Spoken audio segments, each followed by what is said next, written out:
కమిషన్ను రద్దు చేయండి, మేము సత్యహరిచంద్రులము, కమిషన్ని రద్దు చేయండి అని వాళ్ళు వెళ్ళిండ్రు. రద్దు చేయమని కారణము చైర్మన్ను చూపించిండ్రు. దాంతో హైకోర్టు ఏమన్నదంటే కమిషన్ రద్దు చేయము, చైర్మన్ మార్చేది లేదు, మీరు విచారణ ఎదుర్కోవాల్సిందే అని చెప్పింది.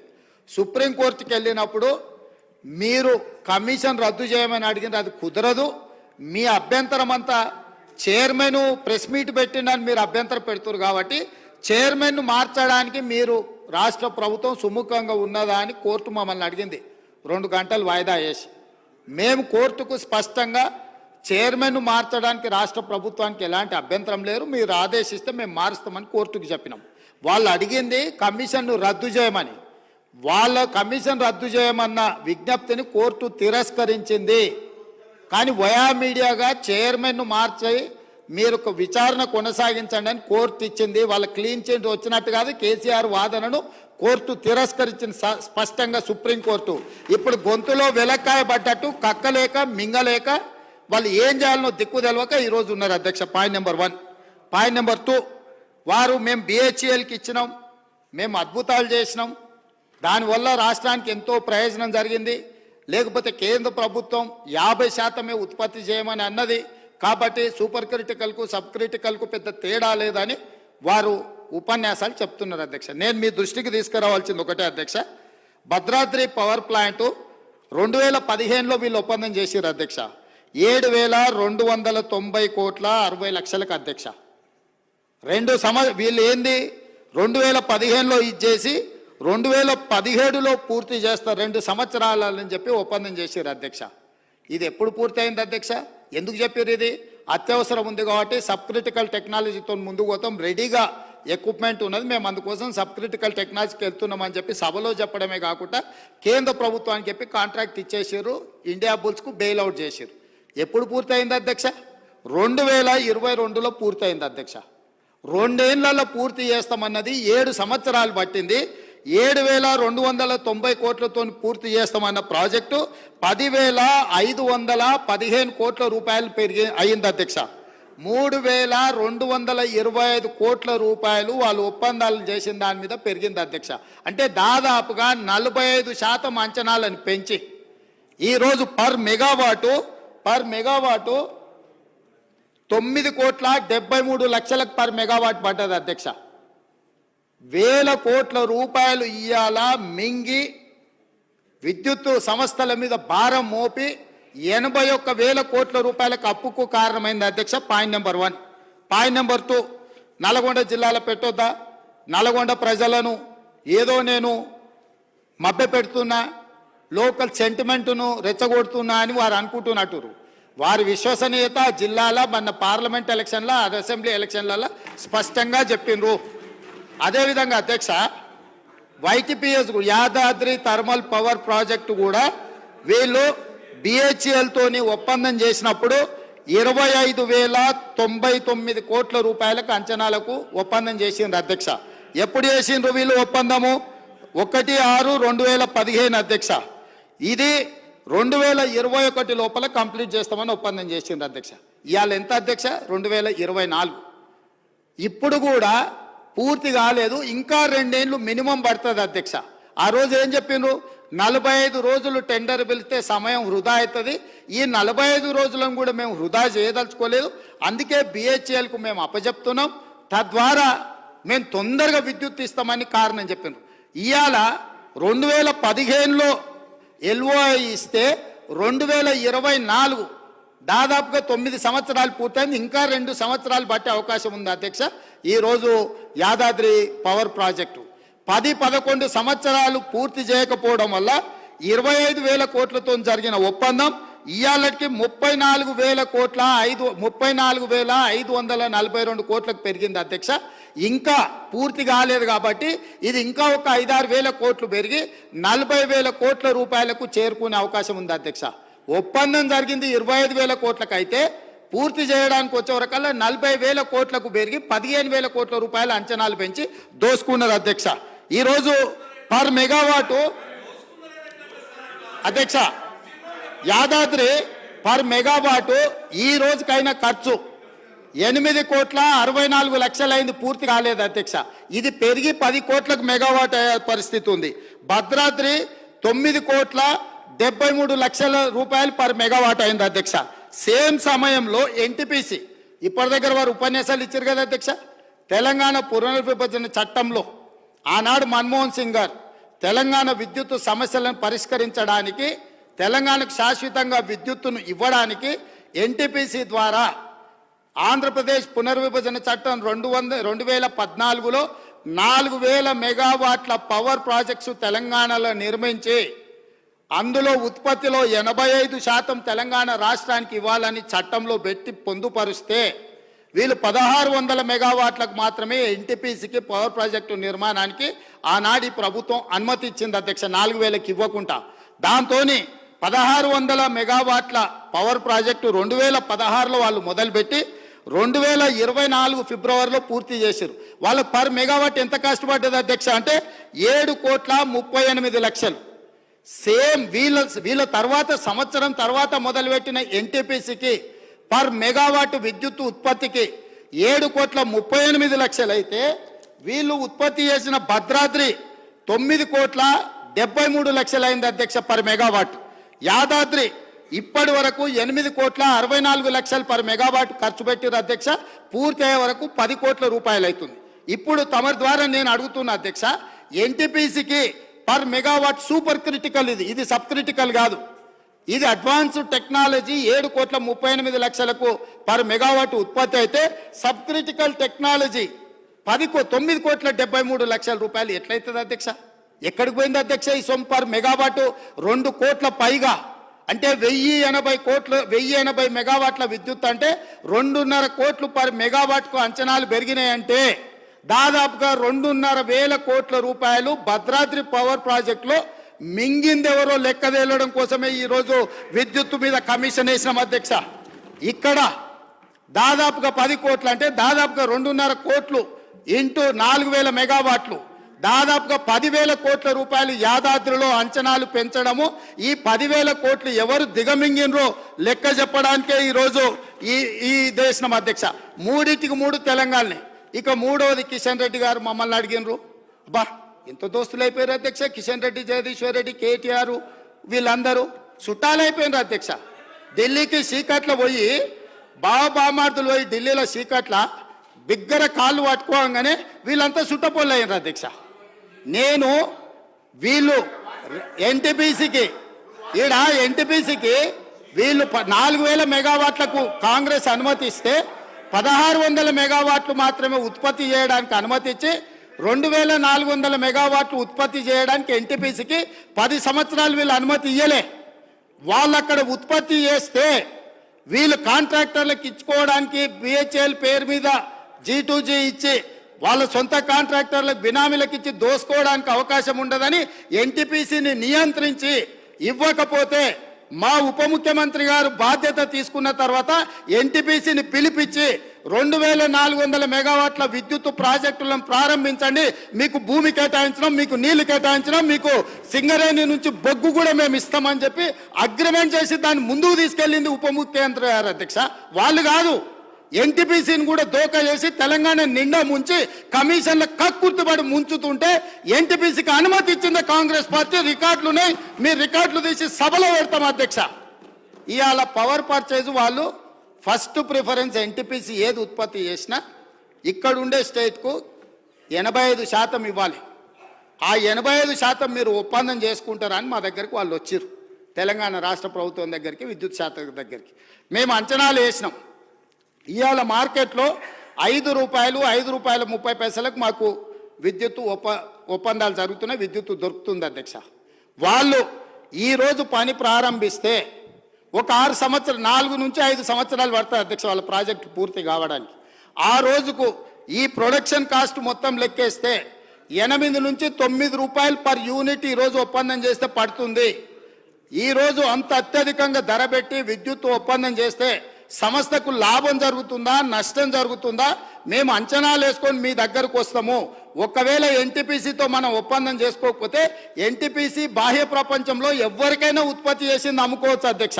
ఆ రోజు తెలంగాణ విద్యుత్ సంస్థలు కూడా వాళ్ళతోని ఆ రోజున్న మార్కెట్ రేట్ ప్రకారం మనం కొనుగోలు చేయొచ్చు అధ్యక్ష.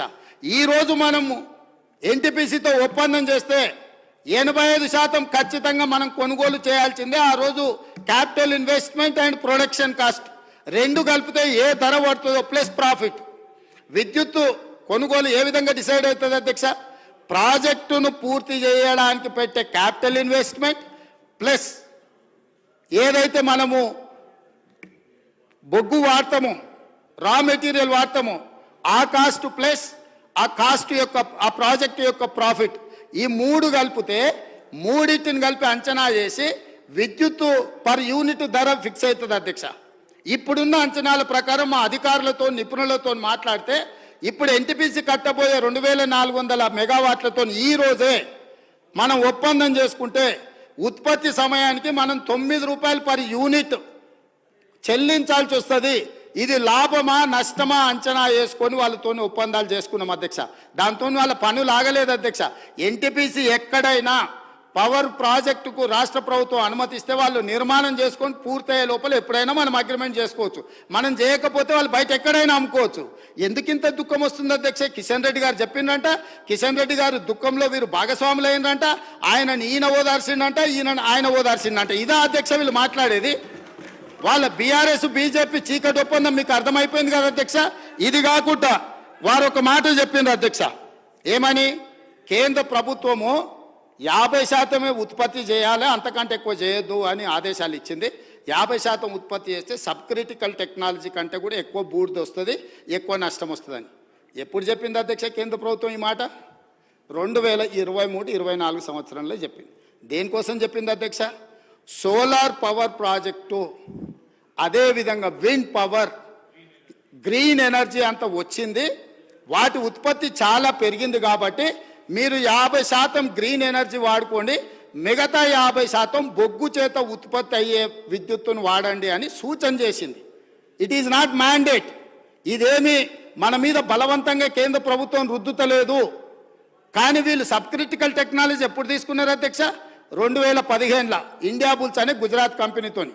వీళ్ళు ఎంత దివ్యజ్ఞానులు, కాలజ్ఞానులు. బ్రహ్మం గారు తెలుసు కదా అధ్యక్ష, కాలజ్ఞానం చెప్పిండు. వాళ్ళ ముతాతలు ఉన్నారు అధ్యక్ష. 2015లోనే కేంద్ర ప్రభుత్వం నరేంద్ర మోడీ 2023-24 నాడు 50% ఉత్పత్తి చేయండి అని చెప్తారని ఊహించి ఆ రోజు సబ్ క్రిటికల్ టెక్నాలజీ కొన్నామని మాజీ మంత్రి గారి సభను తప్పుదో పట్టిస్తుంది అధ్యక్ష. వీళ్ళు సబ్ క్రిటికల్ టెక్నాలజీ కొని ఇండియా బుల్స్ దగ్గర కమిషన్ కొట్టింది 2015లో. 50% ఉత్పత్తి బొగ్గుతోని వాడుండి అని చెప్పింది 2023-24లో అధ్యక్ష. అది కూడా సూచన మాత్రమే, ఇదేమి ఒత్తిడి లేదు, ఇదేమి నిబంధన లేదు. ఎందుకు చెప్పిండ్రు? కాలుష్యాన్ని తగ్గించడం కోసము. ఈరోజు సోలార్ ఇతర గ్రీన్ ఎనర్జీ వచ్చింది, అది వాడండి అని సూచన చెప్పారు. దాన్ని కూడా 2015 నాడు చేసిన తప్పులను కప్పిపుచ్చుకోవడానికి 2023-24 నాటి నరేంద్ర మోడీ గారి ప్రభుత్వం చేసిన సూచనను సభలో ప్రస్తావించి సభను తప్పుదోవ పట్టించి ఈరోజు తెలంగాణ ప్రజల్ని మభ్యపెట్టాలనే ప్రయత్నం చేస్తుండు. 4వది అధ్యక్ష, కడపలో రాయలసీమ థర్మల్ పవర్ ప్రాజెక్ట్, విజయవాడలో థర్మల్ పవర్ ప్రాజెక్ట్, ఇట్లాంటి ఉమ్మడి రాష్ట్రంలో సమైక్య పాలనలో సీమాంధ్ర ముఖ్యమంత్రులు చేసిండ్రు కాబట్టే తెలంగాణ రాష్ట్రం తెచ్చుకున్నాం అధ్యక్ష. ఆనాడు రాజశేఖర రెడ్డి గారు, చంద్రబాబు నాయుడు గారు ఇట్లాంటి నిర్ణయాలు చేసిండ్రు కాబట్టే తెలంగాణ వచ్చింది. ఆనాడు ఆ చంద్రబాబు నాయుడు గారితో మంత్రిగా అంటగాగి 16 జీవోనే వద్దు, అసలు మేధా సంపత్తి ఎక్కడున్నా వాడుకోవాలి అని చెప్పి మాట్లాడింది వాళ్ళ నాయకుడు కాదా? చంద్రబాబు నాయుడు పక్కలే చేరి చంద్రబాబు నాయుడుతో ఇవన్నీ చేయించింది వాళ్ళు కాదా? రాజశేఖర రెడ్డి గారు ప్రభుత్వంలో ఇప్పుడు లేచి ఎగురుతున్న ఆయన వార్డు మెంబర్ కాకపోయినా ఆ రాజశేఖర రెడ్డి గారే కదా మంత్రి చేసింది నిన్ను. పోతిరెడ్డిపాడు పొక్క పెద్దగా చేసినప్పుడు కడప జిల్లా ఇన్ఛార్జ్ మంత్రి ఎవరు అధ్యక్ష? కీర్తిశేషులు నాయన నరసింహారెడ్డి టీఆర్ఎస్ మంత్రి కాదా? రాజశేఖర రెడ్డి గారు పంచన చేరింది మీరు, చంద్రబాబు నాయుడు గారు పంచన చేరింది మీరు. ఈ తప్పిదాలకు మమ్మల్ని కాదు మీరు బాధ్యులు. మేము ఆ ప్రభుత్వంలో ఉన్న మా నాయకులు కాంగ్రెస్, యూపీఏ, కేంద్రంలో అధికారంలో ఉన్న, రాష్ట్రంలో అధికారంలో ఉన్న శాసనసభను, పార్లమెంటును స్తంభింపజేసి తెలంగాణ రాష్ట్రాన్ని సాధించిన పార్లమెంట్ సభ్యులు ఇక్కడ ఉన్నారు. ఇది మా నిబద్ధత. మీరు పదవుల కోసము పెదవులు మూసుకొని రాజశేఖర రెడ్డి మంత్రి పదవి ఇస్తే రాజశేఖర రెడ్డి దగ్గర ఊడిగం చేసింది మీరు. చంద్రబాబు నాయుడు గారు మంత్రి పదవులు ఇస్తే చంద్రబాబు నాయుడు గారి దగ్గర ఊడిగం చేసింది మీరు. మీరా మాకొచ్చి మా చిత్తశుద్ధిని ప్రశ్నించేది? తెలంగాణ బిల్లు వచ్చినప్పుడు ఆ ముందలి సీట్లో చంద్రబాబు నాయుడు గారు కూర్చున్నప్పుడు ఇప్పుడు ఆ మాగంటి గోపి కూర్చున్న అక్కడనే నిలబడ్డ అధ్యక్ష. నేను 53 నిమిషాలు తెలంగాణ రాష్ట్రం ఎందుకు కావాలి, సమైక్య రాష్ట్రంలో ఉమ్మడి పరిపాలనలో జరిగిన అన్యాయం మీద నిటారుగా నిలబడి అక్కడి నుంచి నేను మాట్లాడిన అధ్యక్ష. పునర్విభజన చట్టం వచ్చినప్పుడు ఆయనగా పక్కలో కూర్చుని ఆయన ఏడున్నాడు, ఆయన మాట్లాడింది కదా, తీయండి ఏం మాట్లాడిండు. నేను మాట్లాడింది తీయండి అధ్యక్ష. తెలుగుదేశంలో ఉన్న నేను తెలంగాణకు జరిగిన అన్యాయం మీద, ఎడారిగా మారి వలసలు పోతున్న పాలమూరు కష్టాల మీద, తట్ట పని, పార పని, మట్టి పని మీద నేను మాట్లాడిన అధ్యక్ష. వీళ్ళు మాట్లాడలే. నేను ఇవాళ సూటిగా సవాలు విసురుతున్న అధ్యక్ష. ఇవాళ మీ ఎదురుగా పార్లమెంట్లో రికార్డులు తీయండి. పాలమూరులో ఊరు లేకపోయినా, పార్లమెంటులో నోరు తెరవకపోయినా ఇవాళ తెలంగాణ తెచ్చినానికి కేసీఆర్ గొప్పలు చెప్పుకుంటాడు. నేను ఈ ఉమ్మడి రాష్ట్రంలో, ఉమ్మడి ఆంధ్రప్రదేశ్ శాసనసభలో నేను ఎంత మాట్లాడిన తెలంగాణ మీద, సేమ్ సమయంలో పార్లమెంట్లో చంద్రశేఖరరావు నోరన్న దర్శిలో రికార్డు తీయండి అధ్యక్ష. ఎవరో చేస్తే, ఎవరో త్యాగం చేస్తే ఆ త్యాగాల పునాదుల మీద, ఆత్మ బలిదానాలు చేసుకున్న శవాల మీద అధికారంలోకి వచ్చిన వీళ్ళు ఈరోజు మమ్మల్ని అధ్యక్ష తప్పులు పట్టేది. చివరిగా ఇంకొక మాట అధ్యక్ష, ఒక జర్నలిస్టు గురించి మాట్లాడాడు. జర్నలిస్టు ఏదో పెడితే కేసు పెట్టిరని. పాపం ఆయనకు తెలియదు, తెలుసుకోవాలి. ఆ జర్నలిస్ట్ పేరు నేను ఇక్కడ ప్రస్తావిస్తే బాగుండదు. ఆ జర్నలిస్ట్ని పోయి అడగాలి ఆ మాజీ మంత్రి గారు. ఆ జర్నలిస్టు ఒక టీవీ ఛానల్కు సీఈఓ. రాసియమంటే రాసియకపోతే ఎస్సీ ఎస్టీ కేసు పెట్టి అరెస్టు చేసి జైలు వేసి ఆ ఛానల్ గుంజుకున్నది వాళ్ళు అధ్యక్ష. ఆ ఛానల్ గుంజుకున్నది వాళ్ళు. ఏ జర్నలిస్టును ఈరోజు కేసు పెట్టిరని చెప్తుండ్రో ఆ జర్నలిస్టు ఒక ఛానల్ సీఈఓ ఉంటే, ఆ ఛానల్ వాళ్ళకు వ్యతిరేకంగా ఉందని ఆ జర్నలిస్టు మీద SC ST case Banjara Hills police స్టేషన్లో పెట్టి జైలుకు పంపించి నెల రోజులు జైల్లో పెడితే నా అడ్వకేట్ను పెట్టి నేను బెయిల్ ఇప్పించిన అధ్యక్ష. వీళ్ళ దోపిడీ, ఆ ఛానల్ గుంజుకున్న విధానం ఇవాళ చర్చ చేయడానికి సిద్ధంగా ఉంటే రమ్మని అధ్యక్ష. వివరాలన్నీ నేను బయట పెడతా. మీరా ముసల్కన్నీరు గార్చేది ఏ జర్నలిస్టునైతే మీ మాట ఇంటలేదని ఆమె సొంతంగా కష్టపడి పెట్టుకున్న ఛానల్ గుంజుకోనికే ఎస్సీ ఎస్టీ కేసు పెట్టి ఆడపిల్లని జైలుకు తోలిన పాపం ఊరికే పోదు. అందుకే ఇవాళ మీ ఇంట్లో జైల్లోకి పోతున్నారు అధ్యక్ష. మంది ఆడబిడ్డలను జైలుకు తోలినందుకు ఆ నొప్పి తెలవడానికే మంది పిల్లలు జైల్లోకి పోతుంటే ఆడపిల్లలను కూడా కేసులు పెట్టి జైలుకు తోలినందుకు ఇవాళ ఆ రౌండ్ మీకు వచ్చింది అధ్యక్ష. ఊరికే రాలే, చేసిన పాపాలు ఊరికే పోవని పెద్దోళ్ళు చెప్పిండ్రు అధ్యక్ష.